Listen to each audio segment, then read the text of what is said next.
Assalamualaikum warahmatullahi wabarakatuh.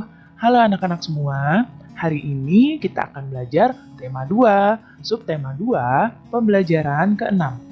Bagaimana, sudah siap untuk belajar hari ini? Kalau sudah siap, yuk kita mulai belajarnya. Coba kalian perhatikan kegiatan pada gambar yang ada di hadapan kalian.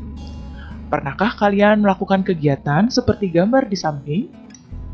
Ya, kegiatan seperti gambar itu biasanya dilakukan ketika kalian bersekolah seperti biasa di awal tahun ajaran. Biasanya kalian akan memilih ketua kelas dan pengurus kelas secara musyawarah. Nah, di hadapan kalian ini adalah gambar musyawarah untuk memilih ketua kelas dan pengurus-pengurus kelas. Musyawarah itu apa? Musyawarah adalah pengambilan keputusan bersama untuk menyelesaikan masalah dengan maksud mencapai mufakat. Mufakat adalah kesepakatan untuk melaksanakan hasil dari musyawarah tersebut. Musyawarah itu terdapat nilai-nilai yang terkandung di dalamnya, karena musyawarah merupakan penerapan dari Pancasila, yaitu sila keempat. Nah, nilai pertama yang ada di dalam musyawarah adalah nilai kebersamaan. Karena dalam bermusyawarah kita harus duduk bersama-sama untuk menyelesaikan permasalahan yang sedang ada. Kemudian, nilai yang kedua adalah nilai kebebasan mengemukakan pendapat. Di sini, dalam mengemukakan pendapat, kita harus secara sopan ya, dan tidak boleh mengemukakan pendapat dengan cara memaksa. Jadi, harus dengan sopan. Kemudian, nilai menghargai pendapat orang lain. Di sini, ketika ada orang lain yang sedang berbicara, sedang mengemukakan pendapatnya, kita tidak boleh menyela orang tersebut dan menjelek-jelekan pendapatnya. Kita harus mendengarkan dan menghargai pendapat orang yang sedang berbicara.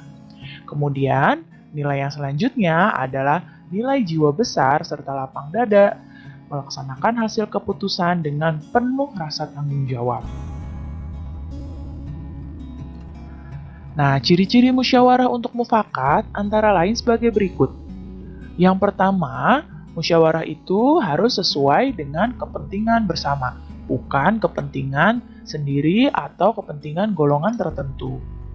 Yang kedua, usul atau pendapat yang disampaikan harus mudah dipahami dan tidak memberatkan satu pihak. Yang ketiga, dalam musyawarah, pertimbangan moral lebih diutamakan dan bersumber dari hati nurani yang jujur. Dan yang keempat, pembicaraan harus dapat diterima dengan akal sehat dan sesuai dengan hati nurani. Jadi ini ya ciri-ciri musyawarah untuk mufakat. Apa saja sih prinsip-prinsip musyawarah itu? Perhatikan baik-baik.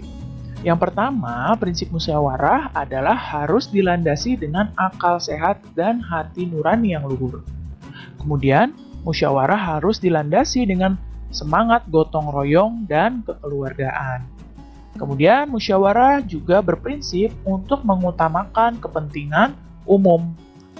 Kemudian, dalam musyawarah juga kita harus menghargai pendapat orang lain. Dan keputusan yang diambil harus dapat dipertanggungjawabkan secara moral terhadap Tuhan Yang Maha Esa dan melaksanakan keputusan bersama dengan dilandasi itikat baik dan penuh rasa tanggung jawab. Jika prinsip-prinsip musyawarah ini dilaksanakan, maka segalanya akan berjalan dengan baik. Nah, berikut adalah tata cara dan persyaratan dalam musyawarah. Yang pertama, perhatikan panahnya ya. Peserta musyawarah harus hadir sebelum musyawarah dimulai. Jadi kalau belum hadir ya musyawarah belum bisa dimulai. Kemudian yang kedua, musyawarah dimulai jika peserta musyawarah telah mencapai quorum. Quorum itu adalah jumlah minimal peserta dari musyawarah tersebut. Jadi harus sampai jumlah minimal pesertanya, baru musyawarah bisa dimulai. Kemudian dalam musyawarah, di sini ada susunan kepanitiaan. Minimal ada ketua, ada notulis, dan ada peserta musyawarah. Itu yang paling minimal. Kemudian, setiap peserta musyawarah berhak untuk menyampaikan pendapat. Boleh menyampaikan pendapat dengan cara yang baik, dengan cara yang sopan. Kemudian, setiap peserta musyawarah harus menghargai pendapat orang lain. Dan Pendapat yang disampaikan harus dapat diterima akal sehat, tidak untuk kepentingan pribadi atau golongan, tidak menimbulkan pepercahan, dan sesuai dengan norma, dan tidak menyinggung perasaan orang lain.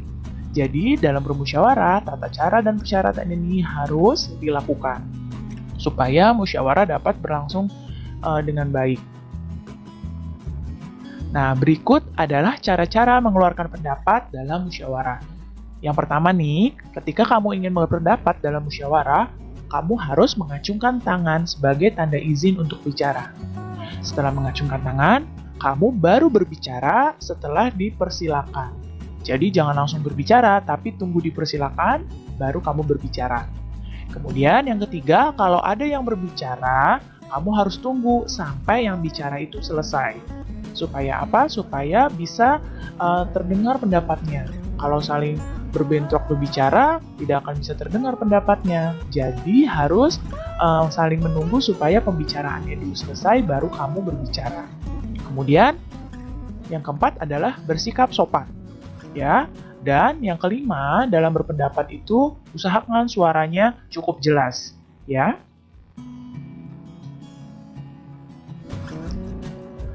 Baik, cukup sekian ya anak-anak penjelasan Ibu kali ini. Mudah-mudahan kalian dapat paham dan mengerti. Terima kasih anak-anak semua. Sampai jumpa lagi. Wassalamualaikum warahmatullahi wabarakatuh.